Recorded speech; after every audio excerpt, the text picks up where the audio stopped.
Olá, amigos. Voltando aqui para a leitura bíblica, eu quero primeiramente orar ao Senhor pela sua vida. Meu Deus, eu te peço que o Senhor nos guie enquanto estaremos lendo a tua palavra e que ela seja poderosa, Pai, para nos fazer compreender o quanto nós precisamos do Senhor, e quanto o Senhor é amoroso, e quanto o Senhor é justo. E eu te peço que nessa hora, Pai, cada palavra falada aqui nesse vídeo possa ser dirigida pelo teu Espírito Santo, e que as pessoas que escutarem, Pai, essa reflexão possam ser abençoadas pelo Senhor e possam ser conduzidas à verdade, Pai. Essa é a oração que eu te faço no nome de Jesus. Amém. Então, voltando à nossa leitura aqui, nós temos agora o capítulo 5, 6, 7 e 8 de Gênesis. Você vai poder ler aí no seu trabalho, na sua casa. E eu quero que a gente se atente aqui nesse momento ao capítulo 6 de Gênesis. E a gente vai conversar aqui acerca desse episódio catastrófico que foi o dilúvio. E você pode deixar a sua Bíblia aberta aí no capítulo 6, eu vou falar alguns versículos aqui, você pode marcar. No versículo 7 do capítulo 6 de Gênesis, nós temos a verdade que Deus é justo e que Ele pune o pecado. O Senhor, por conta do pecado, Ele decide fazer desaparecer da face da terra o homem que Ele criou.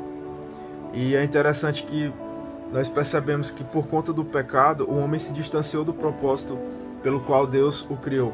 Então, Deus decide exterminar o homem, fazer ele desaparecer da face da terra. E no versículo 8, nós temos o Senhor sendo benevolente a Noé. E é interessante que no versículo 9 do capítulo 6, a gente começa a ler aqui acerca da história de Noé. E no final do versículo 9, a palavra de Deus diz que Noé era homem justo, íntegro entre o povo da sua época, e ele andava com Deus. Percebe algo interessante? Noé, ele tinha um relacionamento com Deus.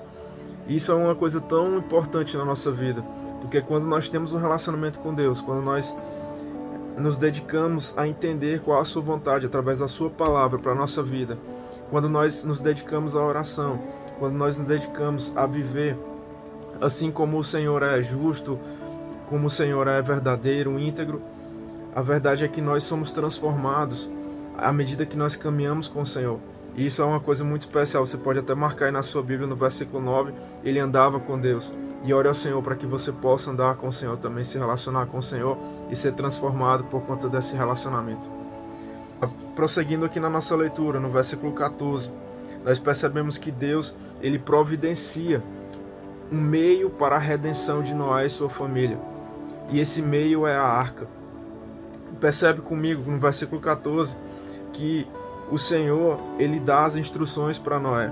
Ele fala no versículo 14: você, porém, fará uma arca de madeira de cipreste, divida em compartimentos e revista de piche por dentro e por fora.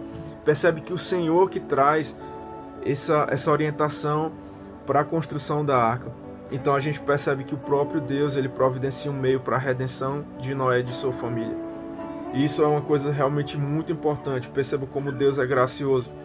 E é verdade que Noé, ele era um homem justo e íntegro, assim como a palavra de Deus fala no versículo 9. Mas certamente em algum momento ele falhou, em algum momento ele pecou.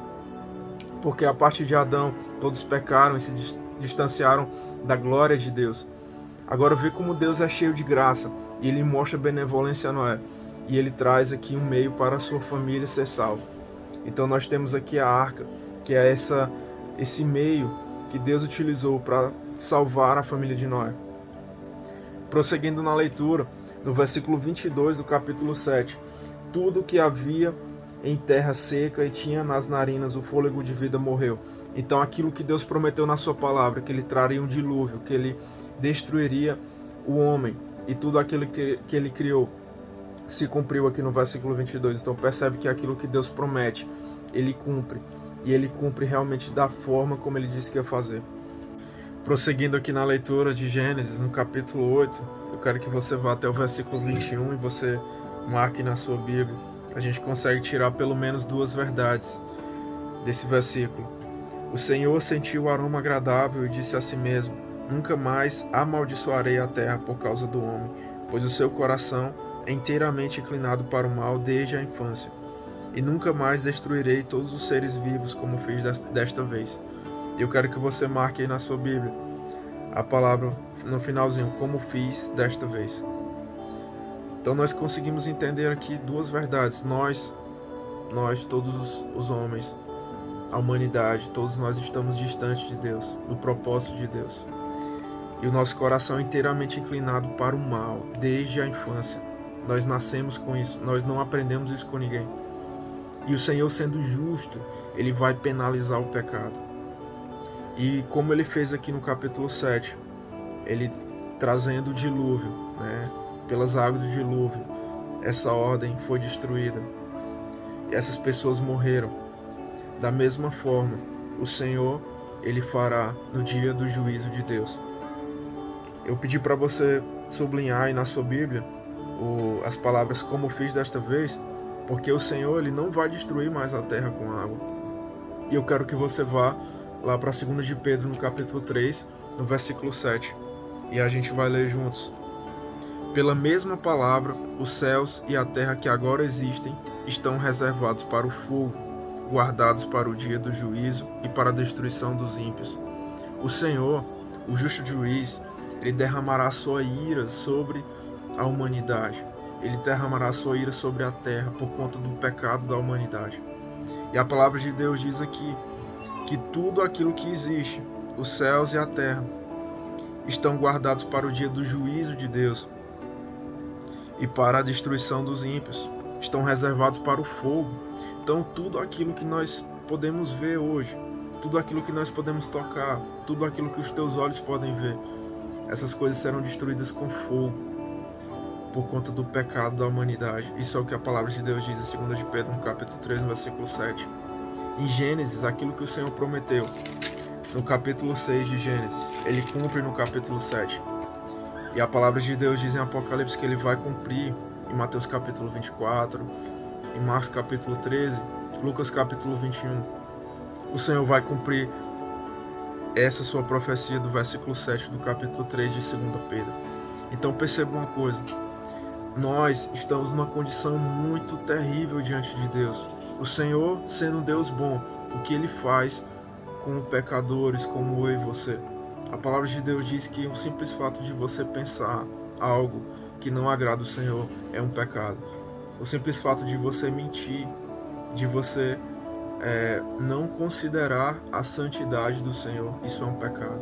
Porque você foi criado para isso e você está desobedecendo. Reflete comigo numa coisa.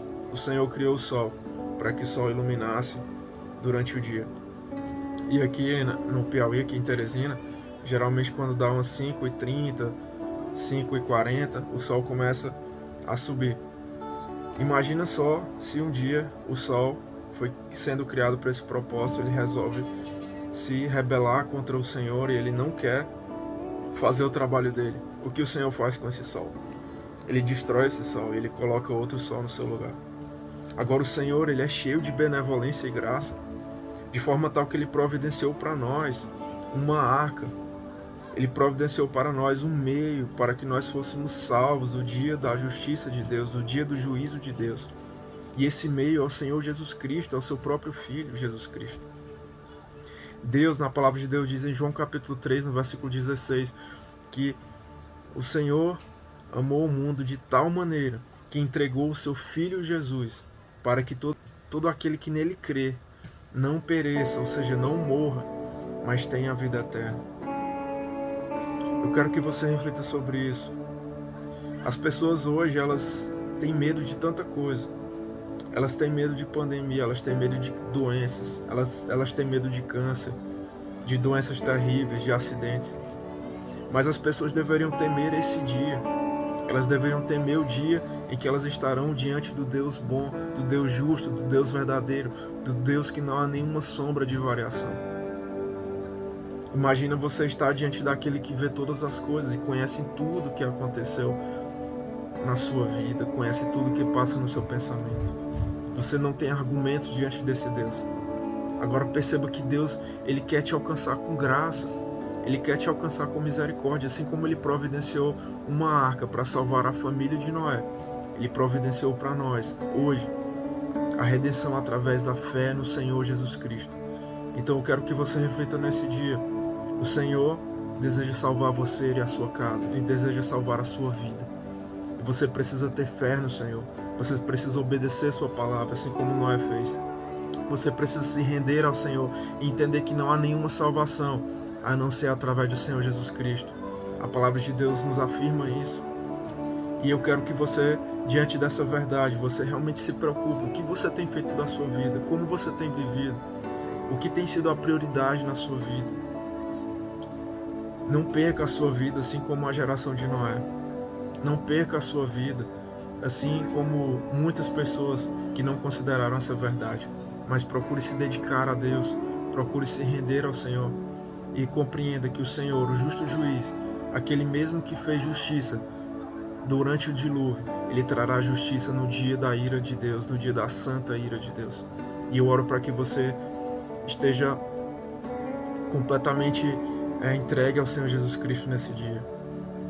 O Senhor, Ele comprou, através do seu sangue, a nossa vida. A palavra de Deus diz que Ele nos fez ser aceitos filhos de Deus. A palavra de Deus fala em João capítulo 1, versículo 12, a todos aqueles que creram em seu nome foram feitos filhos de Deus. Percebe uma coisa especial. O Senhor, Ele nos dá o privilégio de poder ser filhos dEle. Agora você precisa se arrepender dos seus pecados. Aquilo que traz a ira de Deus ao nosso pecado. Você precisa crer na obra de Cristo e você precisa seguir os seus passos. Que Deus abençoe sua vida, sua casa, sua família. E não fique indiferente a essa verdade. Por favor, não viva os seus dias. Eu oro para que você não viva os seus dias indiferente a essa verdade. Existe um Deus justo. Um Deus que trará vingança, que trará a sua ira sobre a terra. Mas esse Deus, esse mesmo Deus, Ele é grandioso em misericórdia e graça. E Ele nos entregou Jesus Cristo. E não há nada mais precioso do que andar com o Senhor, de conhecer o Senhor. Que Deus abençoe sua vida, sua casa. Vamos continuar firmes.